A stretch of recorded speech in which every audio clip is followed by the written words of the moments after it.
Arabian Nights Entertainments, to Elizabeth Robins Pennell by William Ernest Henley.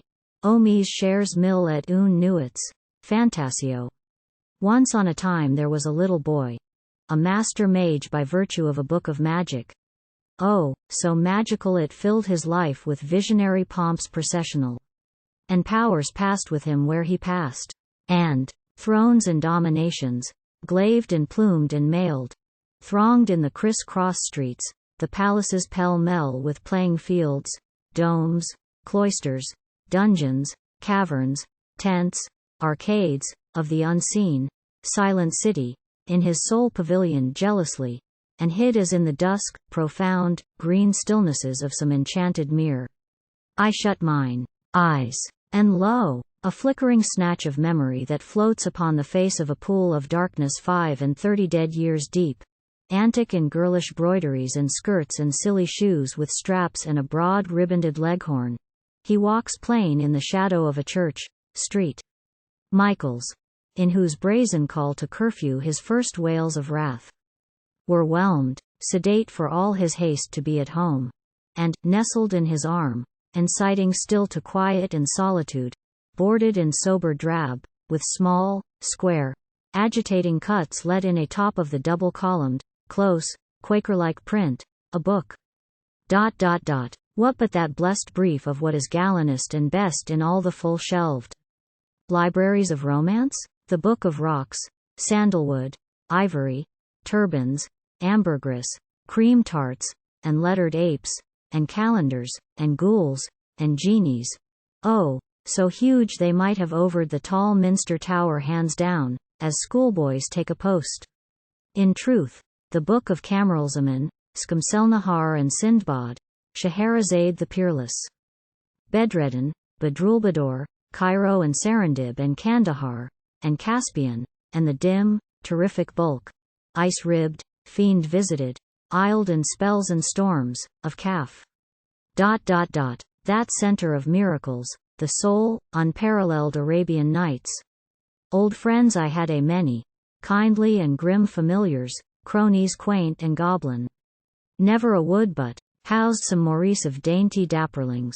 No brook but had his nunnery of green-haired, silvery curving sprites, to cabin in his grots, and pace his lilied margents.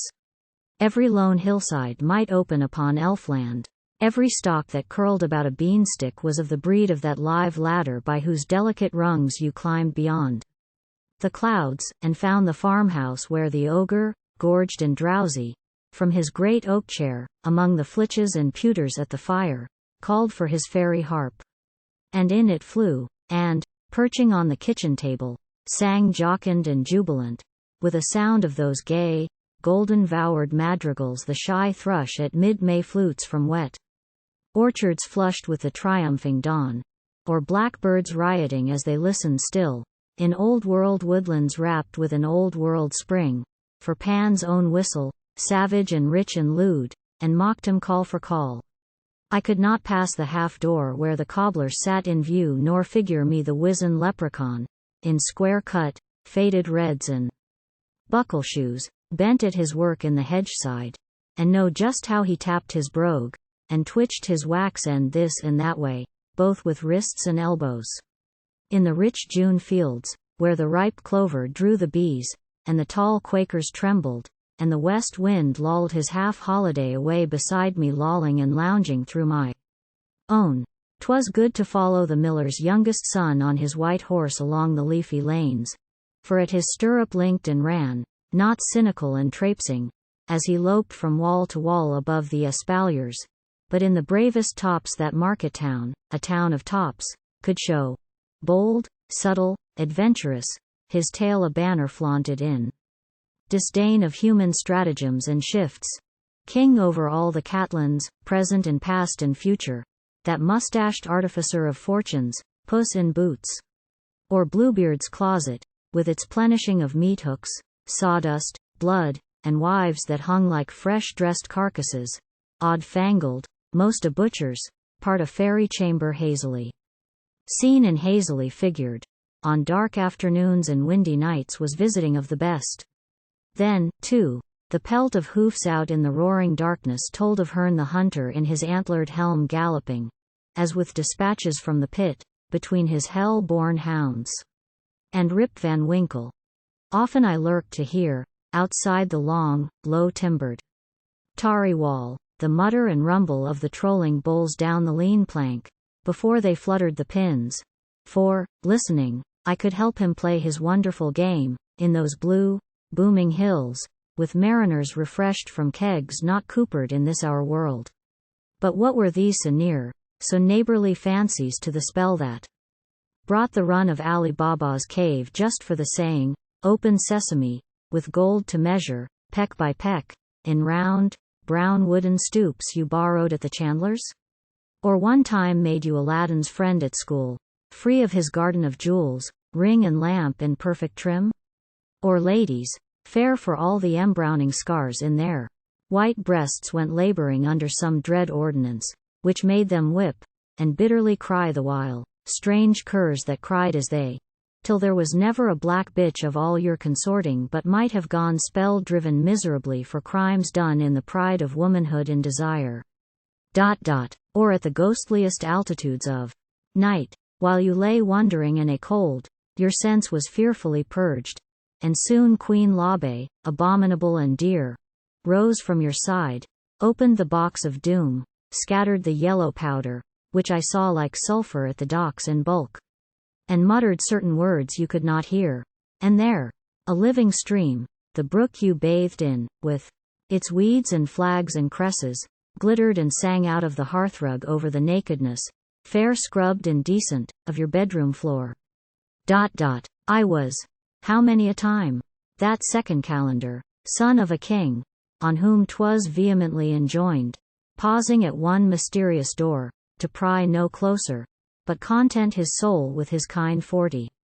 Yet I could not rest for idleness and ungovernable fate, and the black horse, which fed on sesame, that wonder-working word, vouchsafed his back to me, and spread his vans, and soaring on from air to air, came charging to the ground sheer, like a lark from the midsummer clouds, and, shaking me out of the saddle, where I sprawled, flicked at me with his tail, and left me blinded, miserable, distraught, even as I was indeed, when doctors came, and odious things were done on my poor tortured eyes with lancets, or some evil acid stung and wrung them like hot sand, and desperately from room to room fumble I must my dark, disconsolate way, to get to Baghdad, how I might, but there I met with merry ladies, O you three, Safi, Amin, Zobeide, when my heart forgets you all shall be forgot. And so we supped, we and the rest, on wine and roasted lamb, rose water, dates, almonds, pistachios, citrons. And Haroun laughed out of his lordly beard on Giafar and Mesrour. I knew the three for all their Mosul habits, and outside the Tigris, flowing swift like Severn bend for bend, twinkled and gleamed with broken and wavering shapes of stranger stars. The vast, blue night was murmurous with Paris plumes and the leathern wings of genies. Words of power were whispering, and old fishermen, casting their nets with prayer, might draw to shore dead loveliness, or a prodigy in scales worth in the caliph's kitchen pieces of gold, or copper vessels, stopped with lead, wherein some squire of Eblis watched and railed, in durance under potent charactery graven by the seal of Solomon the king. Then, as the book was glassed in life as in some olden mirrors, quaint, bewildering angles, so would life flash light on light back on the book, and both were changed. Once in a house decayed from better days, harboring an errant show, for all its stories of dry rot were filled with gruesome visitants in wax, inhuman, hushed, ghastly with painted eyes. I wandered, and no living soul was nearer than the pay-box, and I stared upon them staring, till at last, 3 sets of rafters from the streets, I strayed upon a mildewed, rat-run room, with the 2 dancers, horrible and obscene, guarding the door. And there, in a bedroom set, behind a fence of faded crimson cords, with an aspect of frills and dimities and dishonored privacy that made you hanker and hesitate to look, a woman with her litter of babes, all slain, all in their nightgowns, all with painted eyes staring, still staring. So that I turned and ran as for my neck, but in the street took breath. The same, it seemed, and yet not all the same, I was to find, as I went up. For afterwards, when as I went my round alone, all day alone, in long, stern, silent streets, where I might stretch my hand and take whatever I would. Still there were shapes of stone, motionless, lifelike, frightening. For the wrath had smitten them. But they watched, this by her melons and figs, that by his rings and chains and watches, with the hideous gaze, the painted eyes insufferable, now, of those grisly images. And I pursued my best beloved quest, thrilled with a novel and delicious fear. So the night fell, with never a lamplighter, and through the palace of the king the first groped among the echoes, and I felt that they were there, dreadfully there, the painted staring eyes, hall after hall. Till lo, from far a voice, and in a little while 2 tapers burning, and the voice, heard in the wondrous word of God, was, whose? Whose but Zobide's, the lady of my heart, like me a true believer, and like me an outcast thousands of leagues beyond the pale. Or, sailing to the Isles of Caledon, I spied one evenfall a black blotch in the sunset, and it grew swiftly, and grew. Tearing their beards, the sailors wept and prayed.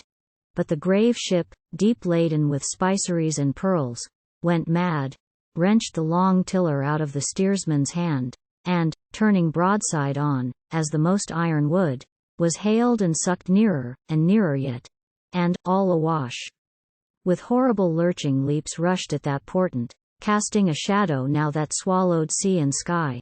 And then, anchors and nails and bolts flew screaming out of her, and with clang on clang, a noise of 50 stithies, caught at the sides of the magnetic mountain.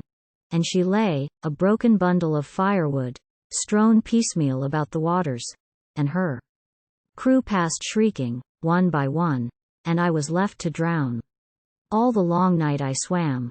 But in the morning, oh, the smiling coast tufted with date trees, meadow-like, skirted with shelving sands. And a great wave cast me ashore, and I was saved alive. So, giving thanks to God, I dried my clothes, and, faring inland, in a desert place I stumbled on an iron ring, the fellow of 50 built into the quays. When, scenting a trap door, I dug, and dug, until my biggest blade stuck into wood. And then, the flight of smooth-hewn, easy-falling stairs, sunk in the naked rock. The cool, clean vault, so neat with niche on niche it might have been our beer cellar but for the rows of brazen urns, like monstrous chemists' jars, full to the wide, squat throats with gold dust, but atop a layer of pickled walnut-looking things I knew for olives. And far, oh, far away, the princess of China languished. Far away was marriage, with a vizier and a chief of eunuchs and the privilege of going out at night to play. Unkenned, majestical, secure, where the old, brown, friendly river shaped like Tigris shore for shore. Haply a ghoul sat in the churchyard under a frightened moon, a thigh-bone in his fist, and glared at supper with a lady, she who took her rice with tweezers grain by grain. Or you might stumble, there by the iron gates of the pump-room, underneath the limes, upon Bedredden in his shirt and drawers, just as the civil genie laid him down. Or those red curtain panes, whence a tame cornet tenored it throatily of beer-pots and spittoons and new long pipes, might turn a caravanseries, wherein you found Noureddin Ali, loftily drunk, and that fair Persian, bathed in tears, you'd not have given away for all the diamonds in the Vale Perilous you had that dark and disleaved afternoon escaped on a rock's claw, disguised like Sindbad, but in Christmas beef. And all the blissful while the schoolboy satchel at your hip was such a bulse of gems as should amaze grey-whiskered chapmen drawn from over Caspian, yea, the chief jewelers of Tartary and the bazaars, seething with traffic, of enormous Ind. Thus cried, thus called aloud, to the child heart the Magian East.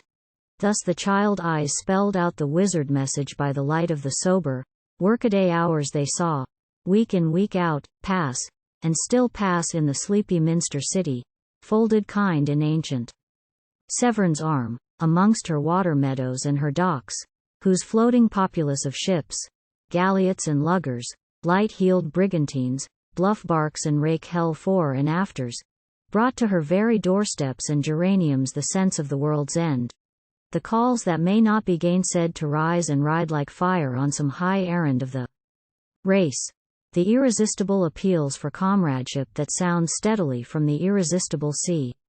Thus the East laughed and whispered, and the tale, telling itself anew in terms of living, laboring life, took on the colors, busked it in the wear of life that lived and labored, and romance, the angel playmate, raining down his golden influences on all I saw, and all I dreamed and did, walked with me arm in arm, or left me, as one bediademed with straws and bits of glass, to gladden at my heart who had the gift to seek and feel and find his fiery-hearted presence everywhere. Even so dear Hesper, bringer of all good things, sends the same silver dews of happiness down her dim, delighted skies on some poor collier hamlet, mound on mound of sifted squalor. Here a soot-throated stock sullenly smoking over a row of flat-faced hovels, black in the gritty air a web of rails and wheels and beams, with strings of hurtling, tipping trams, as on the amorous nightingales and roses of Shiraz, or the walls and towers of Samarkand, the ineffable, whence usp the splendor of Jinnistan's embattled spears, like listed lightnings. Samarkand, that name of names, that star-vanned belvedere builded against the chambers of the south, that outpost on the infinite. And behold, questing therefrom, you knew not what wild tide might overtake you, for one fringe, one suburb, is stablished on firm earth, but one floats founded vague in lubberlands delectable, isles of palm and lotus, fortunate mains, far shimmering seas, the promise of wistful hills, the shining, shifting sovereignties of dream.